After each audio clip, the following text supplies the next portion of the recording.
नमस्कार दोस्तों, क्या कोविड-19 फिर से आ चुका है इंडिया में? क्या इससे कैसे प्रिकॉशंस लें? क्या प्रॉब्लम हो सकता है कोविड-19 में? इस चीज़ से कैसे बचा जा सकता है? क्या ये वेरिएंट सच में बहुत ज़्यादा लीथल है, मतलब बहुत डैमेजिंग है या फिर डेथ कॉज़ कर सकता है या प्रॉब्लम कॉज़ कर सकता है? कैसे अपने लव्ड वंस को बचा सकते हैं, अपने आप को बचा सकते हैं इससे? क्या प्रिकॉशनरी ट्रीटमेंट होता है? क्या मेडिकेशंस ले सकते हैं?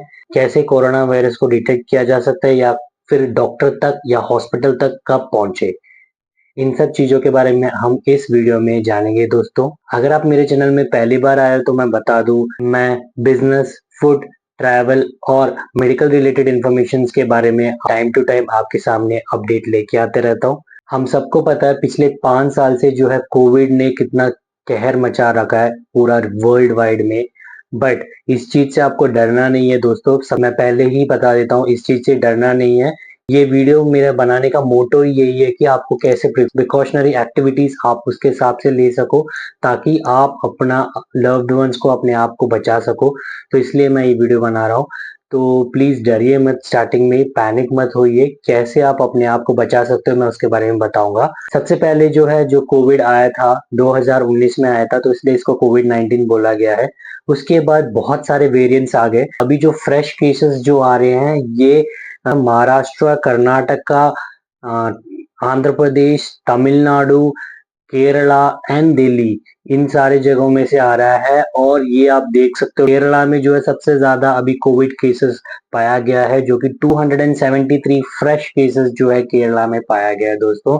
जब से कोविड आया है तब से जो म्यूटेशन हुआ है वो अराउंड 1750 वेरिएंट्स आ चुका है अभी तक। और इसमें जो है बहुत सारे म्यूटेशंस भी हो चुका है। 1750 जो वेरिएंट्स है, ये नोन वेरिएंट्स है जिसके बारे में, जिसका प्रिकॉशंस अपने पास अवेलेबल है, जिसका मेडिकेशंस अपने पास अवेलेबल है दोस्तों। तो उसके हिसाब से अभी जो वेरिएंट, जो रिसेंट वेरिएंट जो था वो ओमिक्रॉन, कोविड ओमिक्रॉन एक्स बीबी था। उसमें से अभी जो है फिर से एक म्यूटेशन हुआ है जिसमें इंडिया में जो पाया जा रहा है वो JN.1 एंड NB.1 है दोस्तों।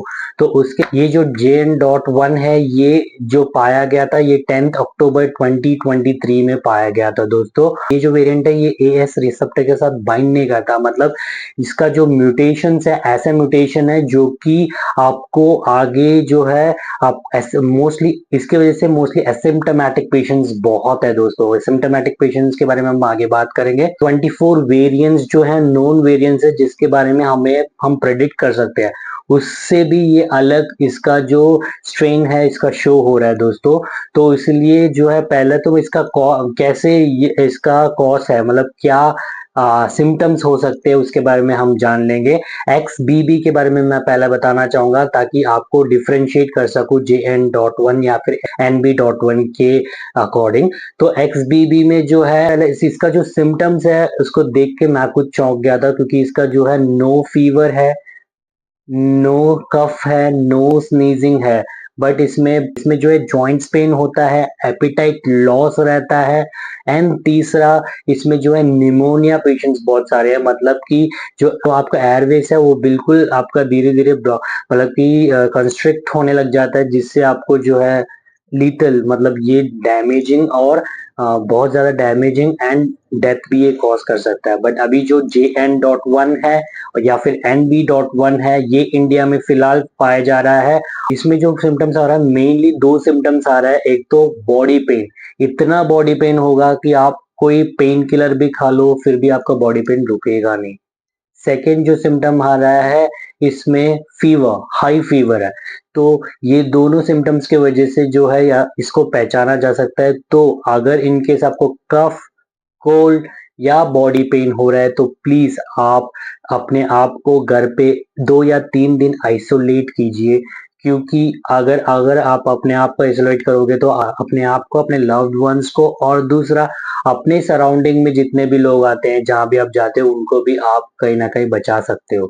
इन केस आपको बाहर भी जाना है इस टाइम, इस ड्यूरेशन में, आप प्लीज N95 मास्क पहनिए, जिससे आपको, आप किसी और को अपना जो भी इन्फेक्शन है, इनकेस आपका इन्फेक्शन है तो आप नहीं दो।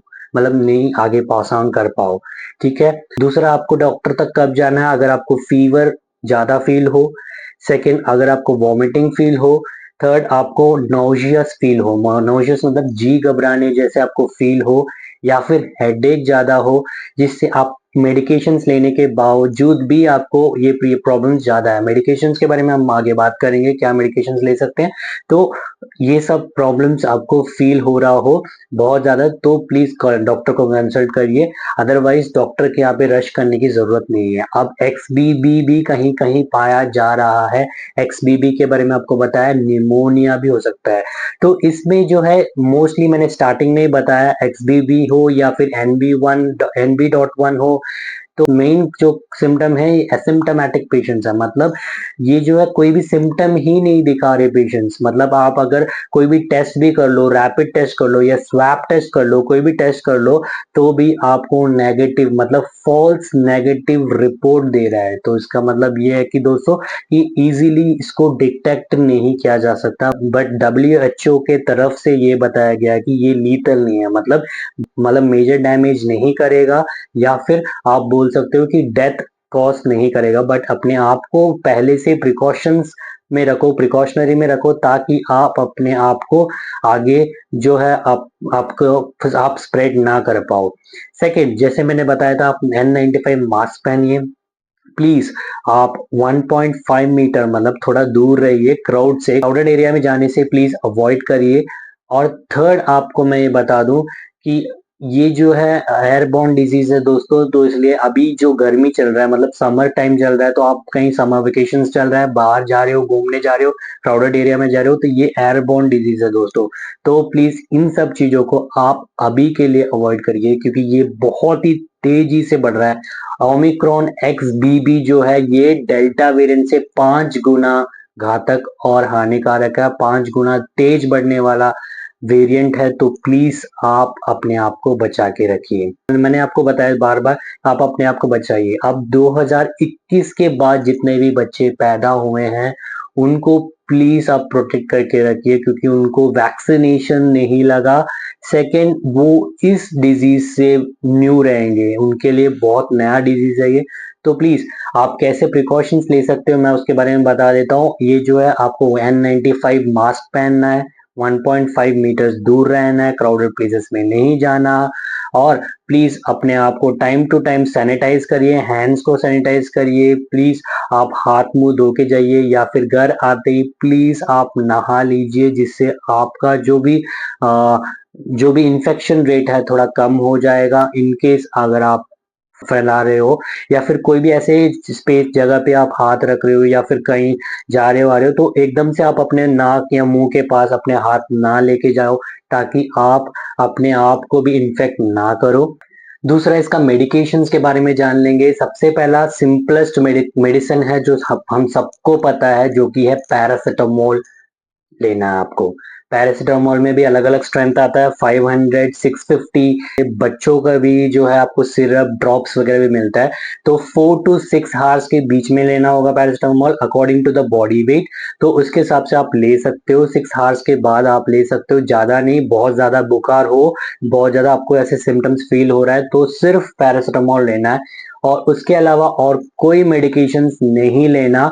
क्योंकि as a health care sector में, मैं गवर्नमेंट सेक्टर में हूं, तो मैं आपको अच्छे से समझा सकता हूं इसके बारे में। एंटीबायोटिक नहीं लेना, एंटीबायोटिक से इस प्रॉब्लम में और ज्यादा सीवियर प्रॉब्लम हो सकता है।